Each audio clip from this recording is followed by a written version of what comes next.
Olá pessoal, meu nome é Anderson Luiz Venâncio, sou professor de vocês aí na área de Sociologia e de Filosofia, e o que nós vamos discutir hoje é lipofobia. Uma expressão nova que eu sei que causa uma certa confusão às vezes, algumas pessoas falam em gordofobia.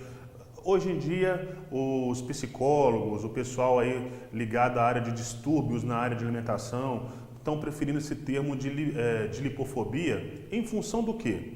Então vamos voltar aí para a gente entender isso. Lipofobia, na verdade, tem a ver com uma tendência que vem se acentuando nos últimos 15 anos de perseguição excessiva a um padrão de magreza que é óbvio, algumas pessoas podem gostar de serem magras, enfim, dentro da esfera da normalidade não há problema algum. Mas o que tem acontecido, na verdade, é uma sensação, é um mal-estar dentro da sociedade com relação a qualquer coisa próxima à gordura.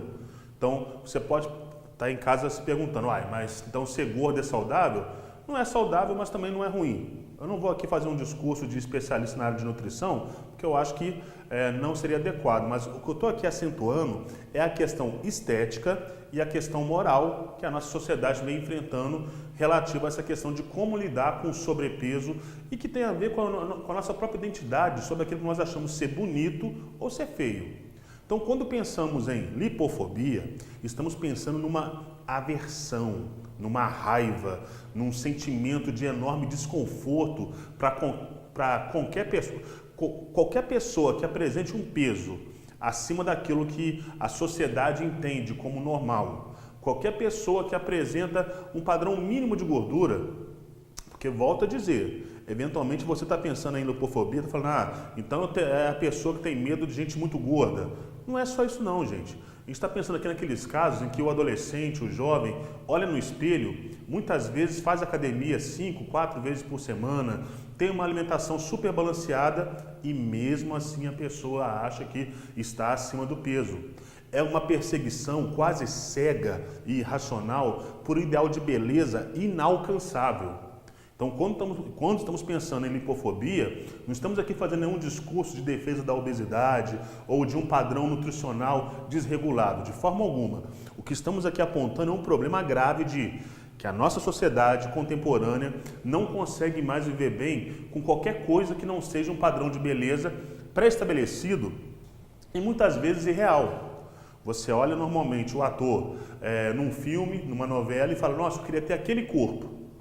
Tudo bem, é normal a gente admirar certas coisas, mas a pergunta que você deve se fazer é, aquele corpo daquele ator, daquela atriz, foi conquistado a poder do quê? De academia, 6, 8 horas por dia? Aquela pessoa que faz aquele filme ou que faz aquela novela que você gosta, que você admira, ela tem uma rotina de trabalho que não corresponde à rotina das pessoas comuns. Gente comum, como eu, como você, como seus pais, como aquelas pessoas que você ama, eventualmente passam 8, 10 horas por dia trabalhando. Sofre com problema de alimentação, muitas vezes inapropriada. Tem que comer muito carboidrato. Por quê? Porque, às vezes o tempo não bate. A pessoa tem meia hora de intervalo para almoço, 15 minutos, então às vezes tem que recorrer a um fast food, a um sanduíche mais pesado. E ao invés de nós termos uma postura de melhor compreensão, e vamos lembrar o seguinte, gente, fazendo aqui um grande parênteses. Vivemos no Brasil, um país onde as pessoas continuam passando fome. Vocês entendem o quanto é extremamente surreal você perseguir um padrão de magreza, padrão esse que muitas vezes beira a um comportamento obsessivo? É comum, cada vez mais pessoas jovens terem problemas com distúrbios alimentares como anorexia, bulimia, em função do quê? De tentar alcançar um padrão de beleza inalcançável. E é interessante por conta do seguinte, isso é um assunto que a própria filosofia, há mais de 2000 anos atrás, já se debruçava, que é a questão da estética. O que é estética? Resumindo aqui para vocês, estética é a noção que nós sustentamos sobre aquilo que nós entendemos ser belo. Tanto Platão quanto Aristóteles vão se debruçar sobre esse tema.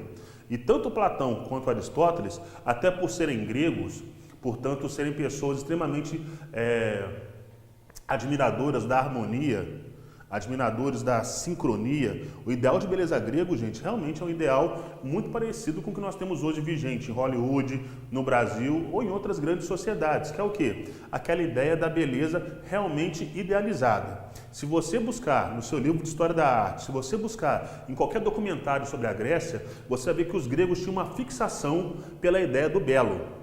Não é à toa que a arte grega, até certo ponto, é fraudulenta. Por quê? Você vê uma escultura, você vê qualquer coisa relativa à Grécia, então você imagina, nossa, essa escultura representa o ideal de beleza. Um ideal, um objetivo a ser alcançado. Nós temos aquela ideia de que todos os gregos eram malhados ou malhadas, super bonitos e maravilhosos, então não existiria gente feia, não existiria gente obesa, não existiria gente calva na Grécia. É claro que existia. Mas os gregos começaram a perseguir essa ideia de uma beleza onde o padrão era justamente dado pela questão da harmonia, da simetria. E em cima disso, os melhores corpos, ainda que tivessem que ser idealizados, eram esses que eram legados à posteridade. Professor, continue não entendendo você. Continuo achando que não há problema algum na pessoa querer ter um corpo magro. Eu concordo com você. Não estamos aqui fazendo nenhum discurso contra a pessoa querer ser magra ou a pessoa querer ser um pouco mais obesa. Minha gente, o que precisamos entender é o seguinte: a lipofobia consiste numa não aceitação de padrões de beleza que não sejam aqueles estabelecidos pela sociedade. Isso gera um enorme desconforto. O Weber falava no processo de desencantamento que o capitalismo trouxe e a própria racionalidade trouxe para o ser humano. Claro que quando o Weber pensava nisso, ele pensava em sociedades que estavam passando de um estágio mágico para um estágio cada vez mais racional, onde a indústria, onde o dinheiro, onde o conhecimento científico deveriam nortear essa sociedade. Então, quando ele fala em desencantar, é justamente isso, é parar com uma visão encantada do mundo. O que nós estamos assistindo hoje é uma espécie de retrocesso, na medida que as pessoas começam a acreditar que o corpo ideal pode ser alcançado por fórmulas mágicas, tipo, consuma shake tal, shake isso, shake aquilo, ou faça uma dieta assim assado, e muitas vezes colocam a sua saúde em risco. E pior, desenvolve uma noção de que se aquela pessoa que é obesa, ela existe e convive com você, isso é um mau sinal. Então, há muitos casos de adolescentes que se sentem rejeitados porque estão acima do peso, não conseguem formar amigos, não conseguem ser bem aceitos em suas escolas. Com isso, criam dificuldades enormes em estudos, nos seus estudos ou na sua convivência social. Há empresas cada vez mais que segregam pessoas porque não têm o peso ideal. Há companhias de aviação que segregam pessoas por conta do peso. Então, vivemos numa sociedade em que a ideia da pluralidade deveria ser o nosso norte, correto? Cada vez mais brigamos para que haja diversidade, para que haja aceitação das múltiplas cores, das múltiplas formas de pensar, das múltiplas manifestações do amor. Até aí tudo muito razoável. Mas aí quando se trata do peso, parece que as pessoas são tomadas de uma cegueira, de forma que, se aquele indivíduo não alcançou o padrão de peso que alguém decidiu, e quem é esse alguém? Um diretor de Hollywood? Um diretor de moda? Um formador de opinião no campo da estética? Se a pessoa não alcança esse padrão de beleza, que, volto a dizer, é idealizado e muitas vezes inalcançável para o homem comum, porque o homem comum, minha gente, volto a dizer, se defronta com problemas mortais, tais como ter que trabalhar, ter que levantar cedo. Você que me assiste, você não levanta cedo para poder estudar? Você não faz sacrifícios muitas vezes para poder viabilizar o seu estudo? Você teria tempo para ficar o dia todo dedicando apenas à formatação do seu corpo para atender a um padrão de beleza que muitas vezes, sinceramente, é restrito a uma camada que se dedica única e exclusivamente a atender esse padrão de beleza. Duas coisas afetam a nossa sociedade e geram um profundo mal-estar. O desconforto com relação à idade. Percebam que cada vez mais as pessoas vão ficando mais velhas e ao mesmo tempo querem ficar mais jovens. Em cima disso, começam a fazer sacrifícios e tomar atitudes, muitas vezes que são contraproducentes, que afetam a sua saúde, que afetam a sua convivência com as outras pessoas, que tornam a vida dos outros, às vezes, um inferno, porque aquela pessoa, aquele elemento quer porque quer alcançar um padrão de juventude que já não é mais possível, o tempo passa para tudo e para todos. Eu gosto dos gregos porque os gregos faziam uma reflexão brilhante sobre o tempo. Para os gregos, o tempo é uma divindade, é Cronos. E na mitologia, Cronos devorava os seus filhos. E é exatamente isso que o tempo faz conosco. Ele nos devora, ele nos consome, ele faz com que o nosso corpo vá se deteriorando. E isso é fantástico, gente. Devemos saber entender como o tempo passa e saber aproveitar de forma adequada esse tempo. Com relação ao peso, não estamos aqui fazendo nenhuma apologia a um comportamento de saúde que seja irresponsável. Quem deve dizer se você deve ser mais magro ou mais gordo é o seu médico, porque isso envolve uma questão de saúde. Mas a questão da estética é aí que nós estamos denunciando. Existe um problema grave de você começar a segregar pessoas e, pior, a entender que aquela pessoa que é obesa, ela é fracassada, ela é preguiçosa, ela não merece conviver com você, ela não merece estar nos mesmos ambientes que você está, ela não merece ter o mesmo sucesso que você tem. Professor, mas eu não penso assim, eu só gosto de ser magro. Tudo bem, mas várias pessoas cada vez mais associam a ideia de ter sucesso, de ser bonito, de ser extraordinário com a ideia de ser magro. E com isso jogamos na marginalidade quase 2/3 da humanidade que hoje possui sobrepeso ou simplesmente, gente, quando eu falo sobrepeso, não estou pensando na obesidade tal como você imagina, aquela caricatura da pessoa extremamente obesa que precisa andar com a ajuda de aparelhos e tal. Não estou pensando nisso. Estou pensando naquele adolescente que está 2 quilos acima do peso que dizem que é ideal e esse adolescente não consegue mais se olhar no espelho, não consegue mais conviver consigo mesmo e tem que recorrer à medicação, tem que recorrer a tratamentos para emagrecimento cada vez mais radicais e isso só denuncia uma sociedade cada vez mais voltada para o exterior, pouco preocupada com a substância real das pessoas. Que substância é essa? O nosso caráter, o nosso conhecimento, a nossa empatia. Cada vez que você olha para uma pessoa e fala, ali vai o gordinho, olha só que esquisito, é preguiçoso, se quisesse emagrecia.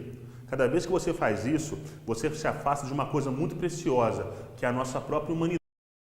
Uma das coisas que consegue nos diferenciar dos animais e dos psicopatas é a capacidade de sentir empatia. Não estou te convidando a ter pena de gente obesa. Gente obesa não precisa dar sua pena. Se a pessoa está inconformada com o peso e acha que isso é um risco à sua saúde, que procure assistência médica e chegue num bom acordo com o seu médico.